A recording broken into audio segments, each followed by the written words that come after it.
Hi, I'm Jeff Fraser. I'd like to welcome you to this week's episode of Adirondack Living TV. Say, this is a very special week because this actually marks our third season of broadcast here on TW3 on the Time Warner Cable Network. And it's all because of you, our viewers, who actually give us the feedback to tell us you like what we do. And Mike and I certainly love what we do, so thanks. Keep watching. We'll be here for a while. Say, have you ever dreamt of owning your own great camp? Many of us have. Obviously, a lot of them are very out of reach. But I met up with someone that I know you're going to want to meet. His name is Chris Stroud. Chris built his very own great camp. Now, what's spectacular about this story is Chris did it like this. He did it with his own hands, without help. He built a structure from the bare dirt. Foundation, first floor, second floor, roofing, windows, the whole enchilada. It is absolutely incredible. I'd like to take you now on a little trip, pre-snow I might add, to Great Camp Stroud. Hey Chris, how are you? Hi Jeff, welcome to Great Camp Stroud. Thank you, it looks magnificent. Would you like a brief tour? I want more than a brief tour, I want a big tour. Okay, let's have a look. All righty.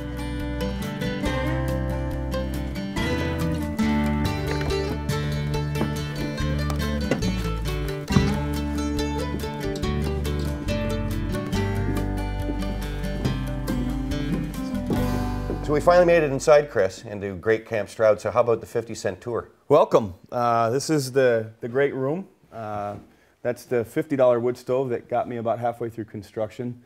This will have couches and chairs and just kind of focus on the heat from the stove in the winter there. And over here you got the dining area and just some temporary placement for the kitchen. Then we'll pull those out, do all the wall behind. One of the things to consider when you're working on an off-grid cabin is how to conserve power. You know, electricity is pretty scarce off-grid. So this is an LP gas refrigerator. It doesn't have any electricity connected to it whatsoever. That's crazy. You know, these are 15-watt fluorescents. Right. So all three of those light bulbs are only drawing 45 watts. That's amazing. Now that's very interesting, Chris, because I don't like fluorescent lighting, and yet this is very pleasing.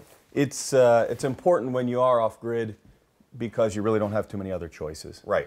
One of the unique things about this water heater, I mentioned earlier the fact about conserving electricity off-grid. Sure. Yeah. This is one of the few tankless water heaters that requires no electricity whatsoever, even to ignite.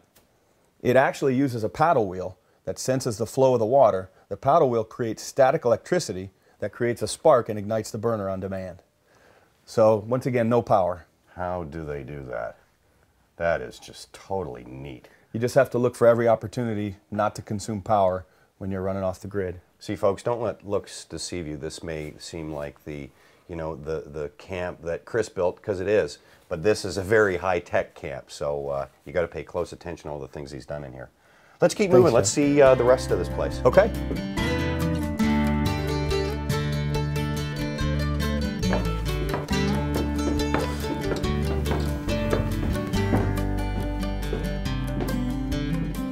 Wow. We're in the master bedroom suite. Yeah. Of Great Camp Stroud. The part that's a little scarier from up there than down here was the 15-foot ceilings.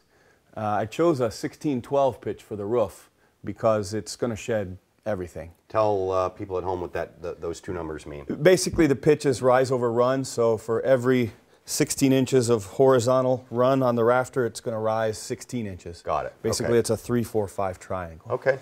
This is the kids' bedroom upstairs. Okay. I'll be framing a closet in here. You can see it marked out on the floor. I've just come out of the closet. Yep.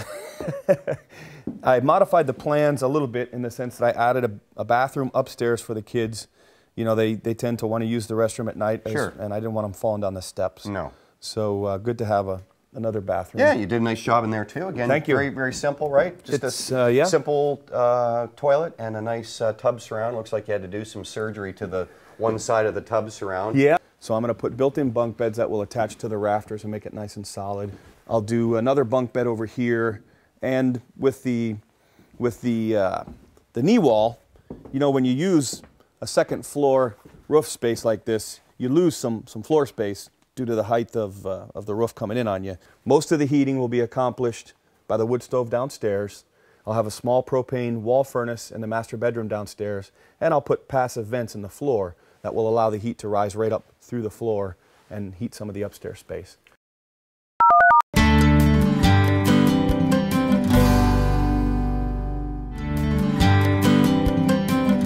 This is the last bit of the upstairs. This is going to be sort of a little living area loft. I'll have more than likely a sofa bed here behind us, probably a recliner. There'll be a nice heavy log rail here to give you an overlook. And then these collar ties will be covered decoratively. The collar ties are really to resist the outward push on the walls when there's any load on the roof. Okay. To keep the triangle basically intact. Sure. Spoken like a true engineer you are. Yeah. So I'll cover these. My A would have collapsed a long time ago.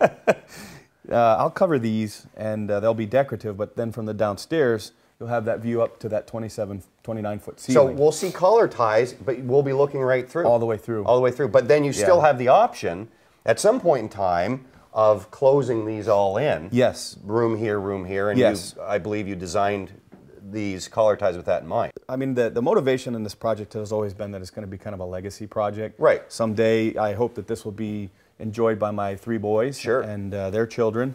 I tell you what else was scary, putting in those windows.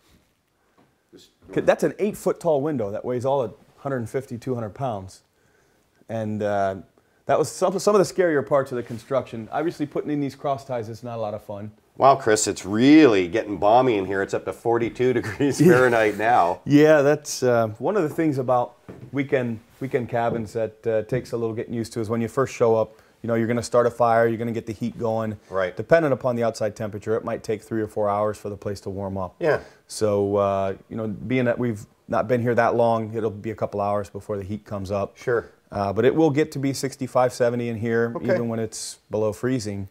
That's the porches. That's the back porch, and that's the front porch, how it's going to look basically when it's done. And it's on the back of a pizza box because... You spend an awful lot on your materials, don't you? The concept Must there have a is... big Office Max Perks card for this. Probably got this from Max Perks. Don't hurt your finger there on the nails either. I know. It's a danger zone. It looks like a staph infection. I think I've got a knife here. We can cut that out.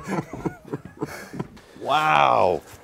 You can kind of get a picture of how it's going to look now. Check that out. It looks pretty, doesn't it? It's very pretty. Now, great colors. Thank you. This is basically the north wall of the house, and there's no openings so that it's weather tight, basically. Right. I mean, okay. This hits all the weather, and it keeps the cabin warm because there's no windows, right. no doors, and it's designed that way. The beds and the couches all go along this wall.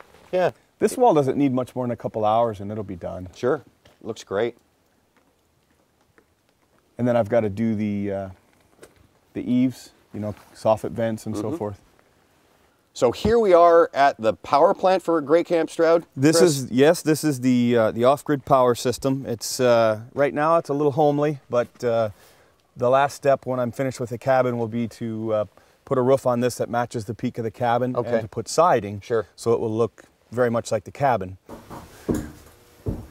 So pretty much the heart of any off-grid system is the battery bank, and this is probably a little bigger than most. I've actually got... Holy smokes! I've got 2 of these, one on this side and one on the other. That's a 48-volt forklift battery. So you have 2 of those? I have 2 of these. They're 3,000 pounds each. 3,000 pounds. So there's 6,000 pounds of battery in this container, which you could never do in a woodshed. You know, it wouldn't hold the weight. It's a 48-volt DC system, as I mentioned. Okay. Then you have DC breakers. It's important to select DC breakers because if you put in an AC breaker, it won't trip and you could have a fire. This feeds an inverter, and this inverter takes 48 volts DC and converts it to AC. So the house is receiving 120 volts AC. It doesn't even know that it's off-grid. But the generator up top then, Chris, is gas. It's an LP gas generator. Okay. Might even start for us. There you go. And it's that simple. Yeah. But if it gets to a point where this is low and it needs that, will it automatically start, charge the batteries, and automatically shut down? I got to show you this, Jeff. Here. Take a step like this. Crystal clear water. Look at the trickle. Wow. That's 5 gallons a minute of continuous flow, clear, drinkable water. The foundation is basically piers, and they look pretty rough now, but they're going to be covered with river rock when I'm done. And then you have a curtain wall that goes all the way around. Okay. So it's all going to be finished out. One of the things I'm doing is everybody who comes out to the camp who plays a role, I have them sign their name here, and it's just kind of a wall here of signatures. That's really nice. So after Ian and I sign this, conceivably, 10, 15 years from now, you could cut away that bit of 2x12 and sell it on eBay for a couple mil. It might be worth watching the center of the cabin fall down just for having that signature. So, Chris, what an honor. Thank you. Thanks for inviting Ian and I to Great Camp Stroud, and I hope you guys are really happy here. My pleasure. All of you. Thanks for coming. All right. We'll see you in the summer when it's all finished. Absolutely. All right. You, me, and the black flies. Absolutely.